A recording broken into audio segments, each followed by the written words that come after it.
आदाब नमस्कार, मैं शाहिद उमर। स्वागत है आप सभी का सियासत टीवी के साउथ इंडिया एक्सप्रेस में। आइए देखते हैं मुख्य समाचार।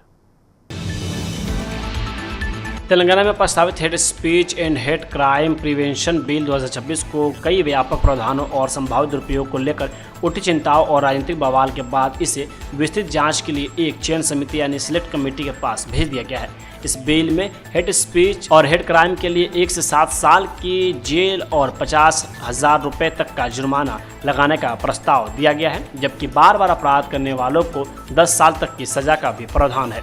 तेलंगाना बीजेपी अध्यक्ष एन रामचंद्र राव ने आज इस बिल की कड़ी आलोचना करते हुए इसे पूरी तरह राजनीतिक एजेंडा करार दिया। मीडिया से बातचीत में राव ने कहा कि यह कानून विशेष रूप से बीजेपी और उसके नेताओं को निशाना बनाने के लिए तैयार किया गया है। उन्होंने आरोप लगाया कि कांग्रेस सरकार बीजेपी के बढ़ते प्रभाव से घबराई हुई है और उसी के चलते इस तरह के कानून लाकर विपक्ष को दबाने की कोशिश कर रही है। राव ने कहा कि यह बिल सिर्फ बीजेपी को टारगेट करने के लिए बनाया गया है। कर्नाटक में भी इसी तरह का कदम उठाया गया था, जहां बीजेपी कार्यकर्ताओं को दबाने और परेशान करने का काम किया गया। अब तेलंगाना में भी वही स्क्रिप्ट दोहराई जा रही है।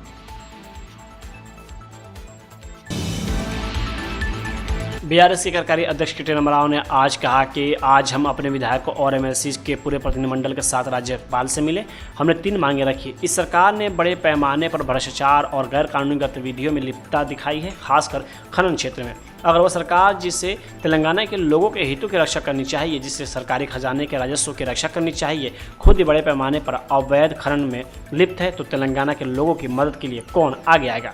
हमने राज्यपाल से राजस्व मंत्री पोंगुलेट्टी श्रीनिवास रेड्डी को बर्खास्त करने की मांग की है। उनकी कंपनी, उनके अपने परिवार की कंपनी जिसके वे हाल तक चेयरमैन थे, बड़े पैमाने पर भ्रष्टाचार में लिप्त रही है। हमने विधानसभा और परिषद में और राज्यपाल के सामने भी सभी सबूत पेश किए हैं। हमने राज्यपाल से 3 बातें मांगी हैं। हमने मंत्री परिषद से राजस्व मंत्री को बर्खास्त करने की मांग की है। हमने यह भी मांग की है कि राज्यपाल हस्तक्षेप करे और उच्च न्यायालय के किसी मौजूदा न्यायाधीश की अध्यक्षता में एक स्वतंत्र जांच समिति गठित करवाए। और हमने राज्यपाल से यह भी आग्रह किया कि वह हस्तक्षेप करे, इन मामलों की जांच करे और तेलंगाना राज्य में हो रहे अवैध खनन के संबंध में सरकार से और अधिक जानकारी मांगे।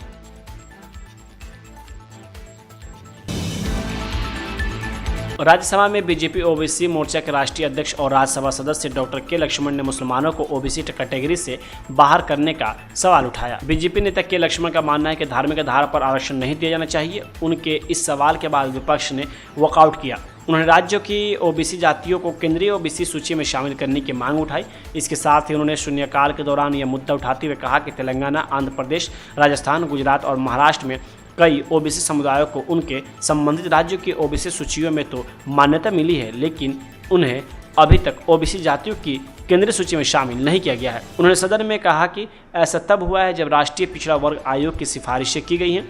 डॉक्टर लक्ष्मण बीजेपी की केंद्रीय चुनाव समिति के सदस्य भी हैं। लक्ष्मण ने कहा कि राष्ट्रीय पिछड़ा वर्ग आयोग ने पहले ही तेलंगाना के 27 और आंध्र प्रदेश की 5 जातियों को ओबीसी जातियों की केंद्रीय सूची में शामिल करने की सिफारिश कर दी है। उन्होंने कहा कि मैंने सरकार से आग्रह किया है कि इन समुदायों को ओबीसी की केंद्रीय सूची में शामिल करने के लिए ज़रूरी कदम उठाए जाए ताकि उन्हें वे लाभ और अवसर मिल सके जिनके वे सही हकदार हैं।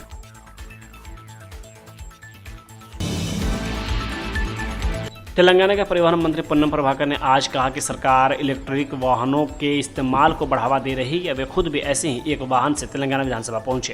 उन्होंने कहा कि ईवीएस पर्यावरण के अनुकूल है और सरकार ने इन वाहनों पर रोड टैक्स से छूट दी है, साथ ही कोई रजिस्ट्रेशन फी भी नहीं लगेगी।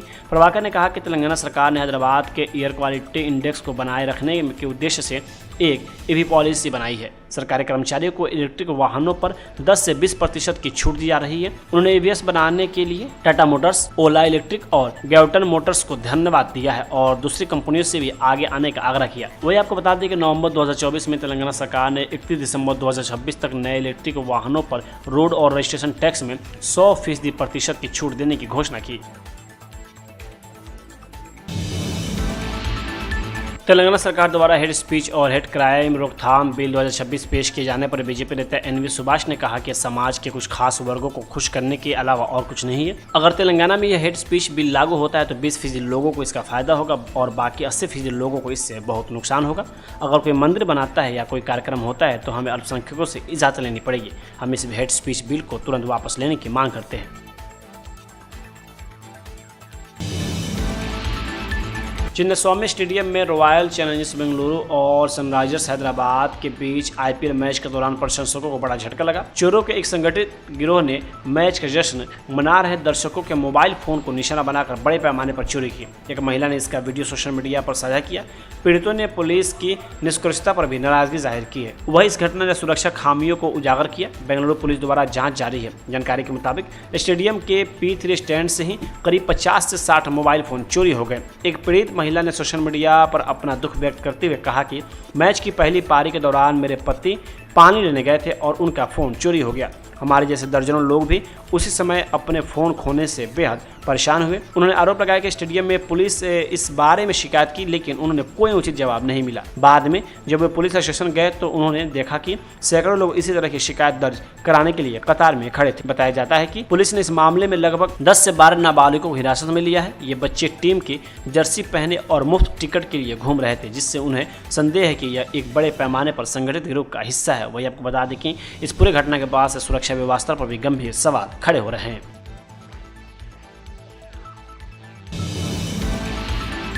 विपक्ष के नेता और कांग्रेस सांसद राहुल गांधी ने कोट्टायम में एक जनसभा को संबोधित किया। उन्होंने कहा, श्री नरेंद्र मोदी ने अमेरिका के साथ एक समझौता किया जिसके तहत उन्होंने हमारे किसानों के अधिकार सौंप दिए।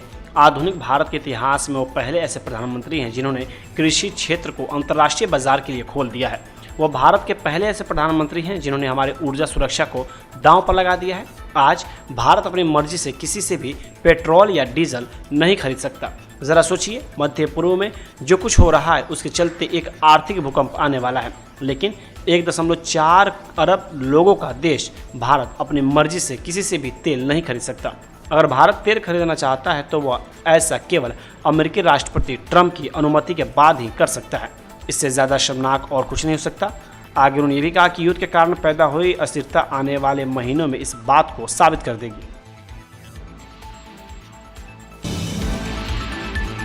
पीएम मोदी के बयान पर कांग्रेस सांसद प्रियंका गांधी वाड्रा ने कहा कि पूरा केरला जानता है कि गठबंधन किन के बीच है। पीएम चाहे कुछ भी कहें, सच तो हर कोई जानता है। उन्होंने आगे ये भी कहा कि हम पश्चिम एशिया संघर्ष पर बहस की मांग कर रहे हैं क्योंकि पूरा देश मुश्किल में है। गैस सिलेंडरों की कीमतें में बढ़ोतरी हो रही है और चुनौतियाँ बढ़ती जा रही हैं। पूरे केरल को मालूम है कि किसके बीच में गठबंधन है छुपा हुआ, पूरे केरल को मालूम है। तो प्रधानमंत्री जी कुछ भी कहें, केरल को सच्चाई मालूम है, जनता को सच्चाई मालूम है। दूसरी बात, हम लोग डिबेट मांग रहे हैं वेस्ट एशिया में जो जंग हो रहा है उस पर, क्योंकि पूरा देश संकट में है। आप सब जानते हैं कि आज गैस सिलेंडर की कितनी कीमत हो गई है और मुश्किल और संकट आ रहा है और भी। तो हम लोग डिस्कशन चाहते हैं, तो आशा है कि सरकार डिस्कशन कराएगी। पीएम कह रहे हैं कि कांग्रेस के नेता जो वेस्ट एशिया को लेकर बयान दे रहे हैं उससे वहाँ पर रहने वाले इंडियन के जान पे खतरा है। क्या बात करते हैं, जान पे खतरा है इसलिए क्योंकि ऊपर से बम बरस रही हैं। तो क्या कर रहे हैं उसके बारे में, उनको वहाँ से निकालने की क्या योजना है ना। इन चीज़ों पे देखिए, जंग पे ना राजनीति करना ठीक नहीं रहता। हम सब एक हैं इस मामले में, हम पूरा देश एक है, लेकिन देश के लिए जो समस्याएं उठ रही हैं उनका समाधान तो चाहते हैं ना।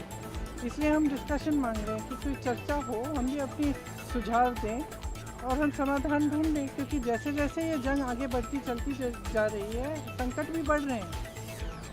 आज गैस का सिलेंडर इतना महंगा हो गया है, कोई ख़रीद नहीं पा रहा है। आगे क्या होगा, पेट्रोल, डीजल, तेल, ये सब इनमें कमी होगी। तो इसके लिए योजना क्या है सरकार की, थोड़ा बहुत पता है, इसमें अच्छी तरह से चर्चा होनी चाहिए ताकि हम सब एक साथ होकर, एकजुट होकर कोई समाधान ढूंढ पाए।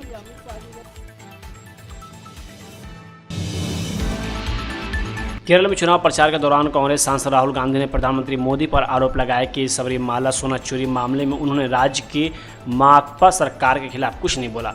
उनके इस आरोप पर भारतीय जनता पार्टी ने पलटवार किया और जवाब दिया है। बीजेपी ने सोशल मीडिया प्लेटफॉर्म एक्स पर राहुल गांधी के आरोपों को सिरे से खारिज करते हुए एक वीडियो शेयर किया। कांग्रेस नेता राहुल गांधी ने केरल में एक चुनावी रैली को संबोधित करते हुए कहा कि जब भी प्रधानमंत्री मोदी रैली को संबोधित करते हैं तो वह मंदिर, ईश्वर और धर्म के बारे में लंबे भाषण देते हैं, लेकिन जब केरला के सबरीमाला मंदिर में माकपा नेता सोने की चोरी करते हैं तो पीएम मोदी इस पर कुछ नहीं बोलते हैं।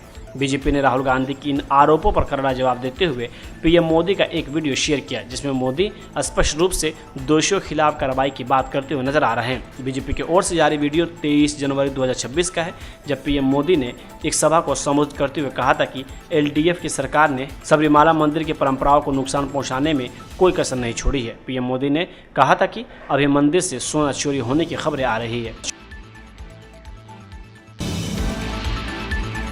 उप मुख्यमंत्री और डीएमके युवा विंग के सचिव उदयनिधि स्टालिन ने कहा कि पिछले संसदीय चुनाव में मैंने अपना प्रचार अभियान कांचीपुरम से शुरू किया था, जो अन्ना का जन्म स्थान है। इस बार भी मैं अपना प्रचार अभियान शुरू करने के लिए कांचीपुरम ही आया हूं। इस बार भी मुझे पूरा यकीन है कि इन चुनाव में हमें 100% जीत मिलेगी। हमें लोगों के बीच जाने से कोई डर नहीं लगता, हम उनका सामना करने के लिए तैयार हैं। हमने अपने वादे पूरे किए हैं और तमिलनाडु के लोग एक बार फिर डीएमके को चुनने के लिए उत्सुक है। राजनीतिक के मामले में तमिलनाडु के लोग बहुत समझदार हैं। वे इस बात पर नज़र रखे हुए हैं कि बीजेपी और दिल्ली तमिलनाडु के साथ क्या कर रहे हैं। वे अलग अलग तरीक़ों से तमिलनाडु में घुसने की कोशिश कर रहे हैं, लेकिन तमिलनाडु के हमारे लोग बहुत समझदार हैं, इसलिए वे डीएमके को एक और मौका देंगे। तमिलनाडु विधानसभा चुनाव जैसे जैसे करीब आ रहे हैं, सियासी पारा तेज होते जा रहा है। मुख्यमंत्री एम के स्टालिन ने आज कोलाथूर सीट से नामांकन दाखिल कर चुनावी बिगुल बजा दिया है। नामांकन के तुरंत बाद उन्होंने रोड शो किया, जहां समर्थकों की भीड़ ने साफ संकेत दिया कि इस बार मुकाबला और ज़्यादा तीखा होने वाला है। स्टालिन ने आत्मविश्वास से भरे अंदाज में बड़ा दावा किया। उन्होंने कहा, हमारी जीत इस बार बहुत शानदार होगी। पिछली 3 बार की तुलना में इस बार मुझे ज़बरदस्त समर्थन मिल रहा है। तमिलनाडु दिल्ली के खिलाफ लड़ रहा है, इस बार जीत बहुत बड़ी होने वाली है। वही आपको बता दें कि उनके इस बयान को सिर्फ चुनावी बयानबाजी नहीं बल्कि एक बड़े राजनीतिक संदेश के तौर पर देखा जा रहा है, जहां डीएमके खुद को दिल्ली बनाम तमिलनाडु के नैरेटिव में स्थापित करने की कोशिश कर रही है। एक्टर से नेता बने विजय ने आज पेरम्बूर असेंबली सीट से अपना नॉमिनेशन पेपर फाइल किया है। यह तमिलनाडु असेंबली इलेक्शन से पहले उनके पॉलिटिकल सफर में एक अहम पड़ाव है। वे असरपट्टी में doctor Ambedkar government arts college में रिटर्निंग ऑफिसर के सामने अपना नॉमिनेशन फाइल किया। यह फाइलिंग पार्टी के सीनियर नेताओं की मौजूदगी में की गई, जिसमें जनरल सेक्रेटरी एन आनंद और joint general secretary CTR Nirmal Kumar शामिल थे, जो विजय के साथ वेन्यू तक गए थे। नॉमिनेशन इवेंट में सपोर्टर्स का जबरदस्त रिएक्शन देखने को मिला। उनके आने से घंटे पहले ही हजारों टीवी के कैडर, एक्टर के फैंस और आम लोग व्यासरपट्टी जाने वाले खास रास्तों पर और कॉलेजों कैंपस के बाहर जमा हो गए। वही आपको बता दें कि विजय की गाड़ी इलाके से गुजरने के बाद उनके प्रशंसकों को देखने के लिए काफ़ी भीड़ इकट्ठा हो गई। इस स्थिति की वजह से व्यासरपट्टी के कई हिस्सों में भारी ट्रैफिक जाम हो गया और बढ़ती भीड़ को संभालने और सुरक्षा व्यवस्था सुनिश्चित करने के लिए बड़ी संख्या में पुलिसकर्मियों को तैनात किया गया।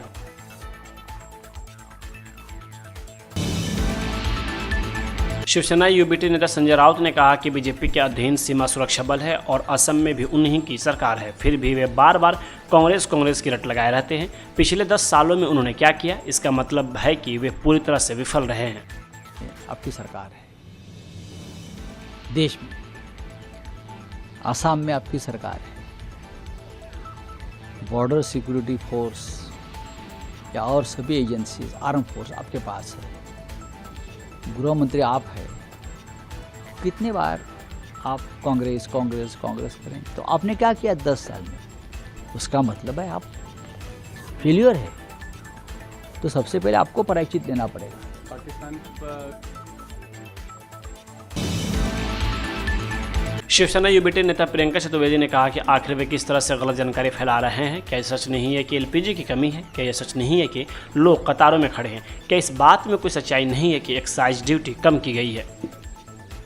भ्रम कहाँ किस तरीके से फैला रहे हैं कि सच्चाई नहीं है कि एलपीजी की किल्लत है? क्या ये इसमें हकीकत नहीं है कि लोग कतारों में खड़े हुए हैं एलपीजी सिलेंडर के लिए? क्या इसमें कोई हकीकत नहीं है कि कैसे एक्साइज ड्यूटी कट की है क्योंकि पेट्रोल के दाम नहीं बढ़ने चाहिए क्योंकि आपके पास इतना स्टॉक रिजर्व नहीं था?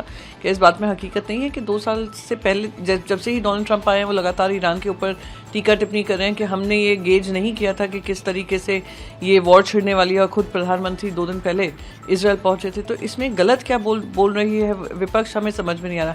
आप इस पर सदन पे एक बार चर्चा कर लीजिए। सही का सही गलत का गलत होगा, पर यहाँ पे आकर स्टेटमेंट्स पढ़ देते हैं पार्लियामेंट में और कोई स्पष्टीकरण विपक्ष से नहीं लेते हैं, ये कहाँ तक सही है। और रही डायस्पोरा की बात, मैं सारे मिडिल ईस्ट नेशंस का धन्यवाद करती हूँ कि वो इंडियंस को ही नहीं, सारे जो भी वहाँ पे लोग रहते हैं उनका ध्यान देना उनकी प्राथमिकता बनी हुई है, उनका सुरक्षा देना, संरक्षण करना वो उनने जिम्मेदारी ली हुई है और उसको भली भांति निभा रहे हैं। और साथ ही साथ जो इनिशियली हमने साउथ इंडिया एक्सप्रेस यही होता है समाप्त। मुझे दे अब इजाज़त, बाकी खबरों के लिए बने रहें सियासत टीवी के साथ।